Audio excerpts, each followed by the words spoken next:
Deendayal Upadhyaya institute of archaeology का एक भव्य campus यहाँ तैयार हुआ है। 25 एकड़ में फैला ये परिसर भारत के गौरवशाली अतीत के अनुकूल है। अब दुनिया भर के रिसर्च स्कॉलर स्टूडेंट यहाँ पर आधुनिक सुविधाओं के साथ भारत की समृद्ध हमारे अध्यात्म, हमारे मंदिर, हमारे ग्रंथ, हमारे तीर्थ क्षेत्र, हमारे शिल्प, हमारे कला का विस्तार से अध्ययन करता है।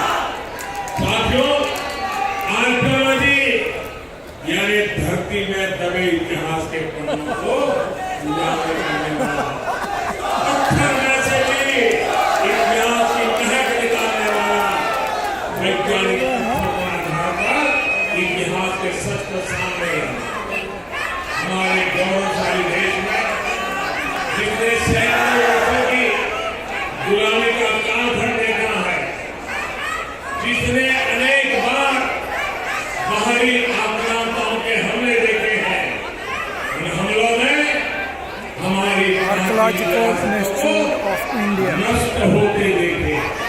आर्कियोलॉजी का बहुत बड़ा आप लोगों में कई को पता होगा कि कल मैं वाराणसी में था।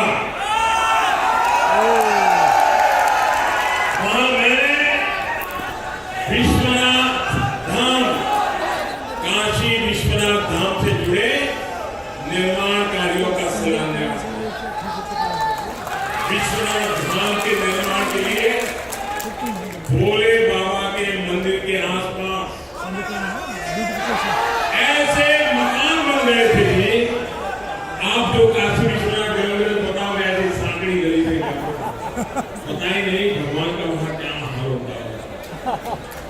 सांस भी ले पाते होंगे कि नहीं ले पाते होंगे, पता नहीं हाल होगा। अब मैं वहां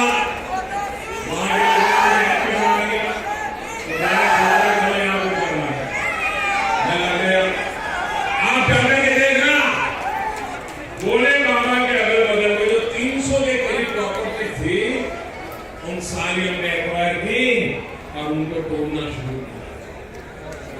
और जब तोड़ना शुरू किया तो मैं हैरान हो गया। जब मकान तोड़ रहा था तो अंदर से मंदिर निकलने लगे।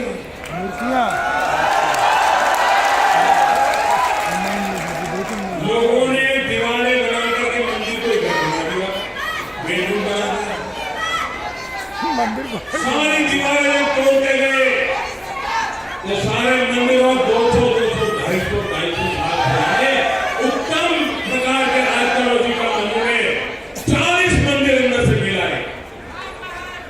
आप विचार कीजिए, मेरे आने के पहले ये जो सांस्कृतिक मंत्रालय जिन्होंने चलाया होगा, आर्कियोलॉजी डिपार्टमेंट जिन्होंने चलाया होगा, वो कितने सोए हुए रहे होंगे, इसका एक ठिकाना नहीं है।